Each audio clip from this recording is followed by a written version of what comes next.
Light here, balik lagi. Tapi buat podcast kali ini, aku nggak lagi ngomongin soal broken home lagi. Kita membuka topik baru. Sebenarnya ini mau dibikin YouTube sih, maksudnya lebih ke video. Cuma sekarang belakangan lagi agak suka malas berdandan dan segala macam rupa. Jadi podcast saja lah ya. Mau ngomongin soal manajemen keuangan. Ini ide dari Tirza Kolibu. Shout out to Tirza Kolibu yang belum aja kesampaian bikinnya. Udah sih sebenarnya, cuman kayak ada miss ini dan itu, jadinya nggak jadi lagi dan gak jadi lagi. Gitulah, susah ya manusia ya, butuh niat keras. Manajemen keuangan. Mau basicnya dulu deh. Jadi dulu tuh sebenarnya sudah mulai belajar memanage keuangan tuh dari SMP atau SMA gitu, lupa, pokoknya udah mulai dikasih uang bulanan dan itu harus pas buat bulanan, gak boleh minta-minta lagi gitu loh. Kalau udah habis ya habis. Di situ gue belajar kayak gimana caranya satu hari itu dengan jumlah sekian dan itu bisa sampai akhir bulan, terus bisa juga buat jalan-jalan dan pokoknya ya apa yang gue pengen gitulah. Gue lupa sih sebenarnya jumlah tepatnya berapa. Yang pasti pernah gue zaman dulu ya, kan zaman sekolah mah masih belum ada ATM-ATM-an zaman SMP, jadinya tuh semuanya cash gitu kan. Nah jadinya gue gampang lah, tinggal nuker duit atau enggak ya bawa lah, misalnya 10.000 satu hari itu harusnya cuma 5.000, ya gue bawa 10.000 itu satu hari pertama, habis itu sisanya buat besok. Tapi pokoknya intinya dulu tuh gue sering banget karena gue pengen jajan atau enggak pengen ya main lah sama teman-teman kan, akhirnya uang ongkos pulang gue kepake dan akhirnya gue nggak bisa pulang naik angkot. Jadi dulu tuh gue naik angkot ya guys, nyokap bokap gue kerja jadi nggak ada yang antar jemput juga, nggak punya motor dan mobil juga gitulah.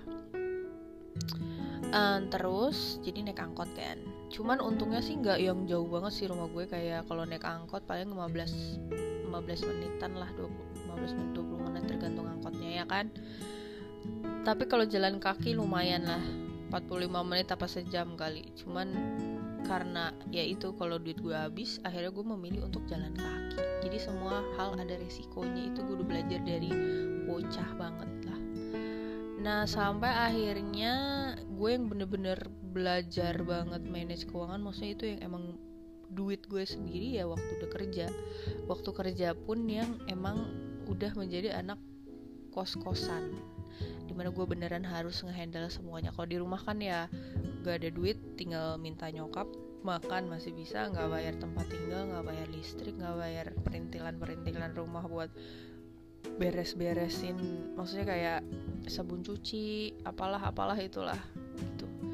Tapi pas tahun pertama gue ngekos itu 2016 pertengahan kalau gak salah, itu gue kaget lah, rada-rada kaget, mana gaji gue tuh belum ada 3 juta kali 2,9. Jadi gue adalah orang yang tidak pandai menawar gaji waktu awal mula, nggak sih sampai sekarang sih kayaknya. Terus dengan gaji 2,9 gue memilih kosan seharga 950.000 rupiah, itu yang udah ada barang-barang gitu kan, dan listriknya murah sih, cuma 50.000, dan terus untungnya udah ada wifi juga, jadi menghemat lah buat pulsa. Cuman gak tau kenapa itu kan 2.900.000 dikurang 950.000, cuman sisa 1.950.000, ya gak sih?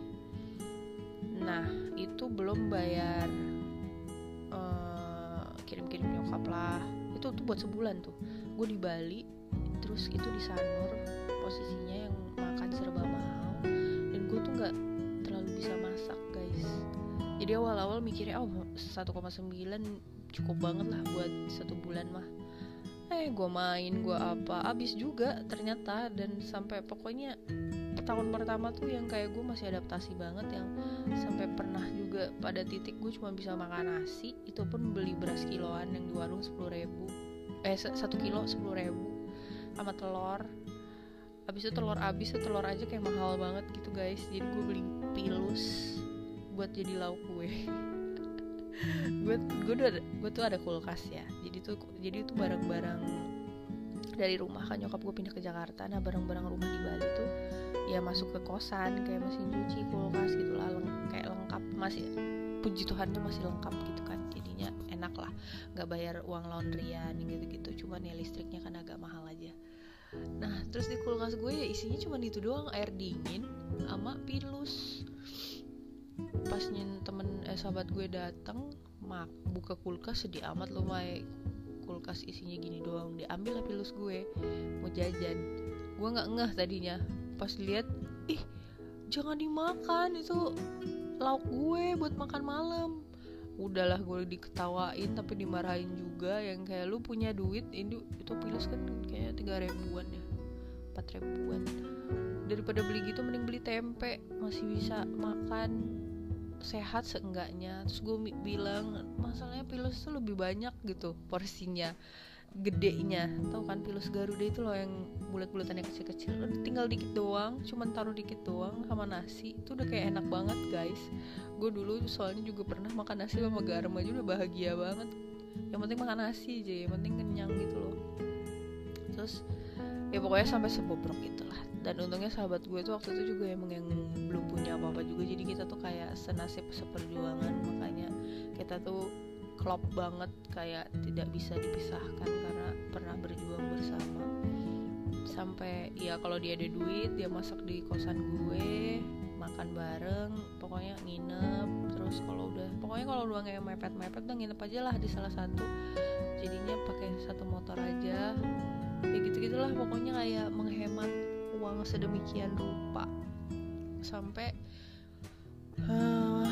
gue belajar lagi lebih detail yang kayak kayak berarti gue mesti bener-bener nih misah-misahin duit gue. Nah ini poin pentingnya. Jadi tips pertama adalah lu harus bisa-pisahin apa yang bener-bener perlu ya, kebutuhan lu yang harus dibayarkan.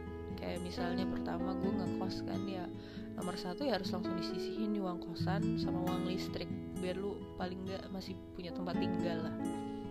Habis itu yang kedua, misalnya lu punya tanggungan apa ya itu keluarin dulu. Misalnya lu ada perpuluhan di gereja, emang harus lu keluarin dulu, atau lu harus nabung juga sekian rupa.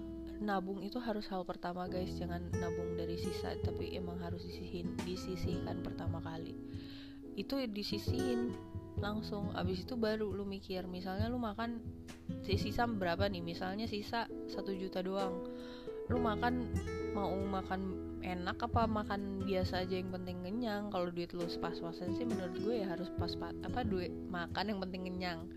Jadinya gue tuh waktu dulu menargetkan 200.000 1 minggu, karena di Bali kan lumayan mahal ya. Terus ya gak bohong mau main juga, maksudnya makan di luar lah kan agak mahal, jadi kalau makan di luar 200.000 masih cukup lah. Apalagi itu cukup banget kalau lu masak.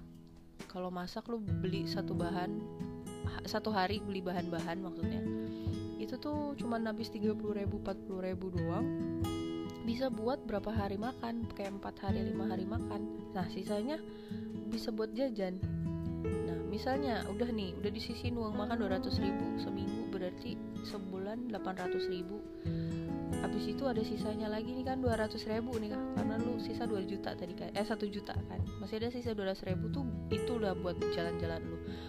Keuntungan lebihnya adalah kalau misalnya lu seminggu itu bisa nggak pakai 200.000 itu habis, kayak masih ada sisa 50.000, kayak tuh kumpulin tuh, jadi akhir bulan lu kaya, bukan sebaliknya. Jadi kayak 200.000 jalan-jalannya belum kepake karena 50.000 itu masih ada, digabungin jadi 250.000. Tiap minggu ada sisa 50.000, berarti bisa 200.000, 400.000. Akhir bulan tuh 400.000 tuh lo kalau nggak beneran sebulan itu nggak jalan-jalan kemana ya. Gitu sih kalau gue.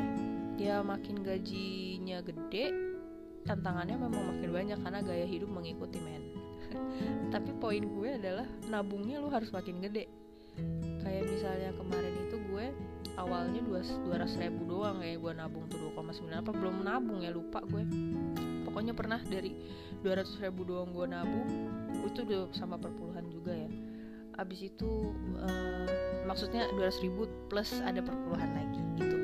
Abis itu makin naik. Jadi dulu tuh kantor gue tiap tahun naik gaji gitu ya. Setiap tahun dia nggak gede-gede amat sih, cuma 100-200 ribu. Tapi gue mikir ya itu tabungan gue, jadi kayak 2,9 di otak gue tuh tetap 2,9 gitu gajinya. Misalnya gaji gue langsung naik 3.500.000 ya berarti 2,9 gue bego banget ngitung 600.000 ya, berarti 600.000 itu ditabung plus 200.000. Misalnya gue udah bisa nabung pas gaji gue 2,9, berarti 600 tambah 200.000 800.000 gue harus nabung di situ. Pokoknya kayak kenaikan gajinya itu harus buat tambahan tabungan. Ya cuman jeleknya kadang nih kan suka ada kebutuhan mendadak, nah tapi itu si tabungan itu yang bisa lu pakai daripada lu minjem duit orang atau minta-minta. Justru lebih parah ya, minta-minta orang tua apalagi. Kalau gue sih untungnya bokap nyokap gue nggak punya ya, jadi gue nggak bisa nuntut apa-apa juga. Jadi emang mau gak mau gue harus nabung, bekerja keras, dan gengsi gue emang gede banget sih buat minjem atau minta ke nyokap bokap gue. Kalau minta sih lebih tepatnya, kalau minta tuh nggak pernah, pasti bilang, "Pah, Cici minjem boleh nggak?" gitu doang, pasti dibalikin. Walaupun mereka nggak minta, tapi gue sih gengsi parah. Gitu sih tips and trick gue di manajemen keuangan. Jadi segala sesuatu tuh emang butuh pembelajaran, adaptasi.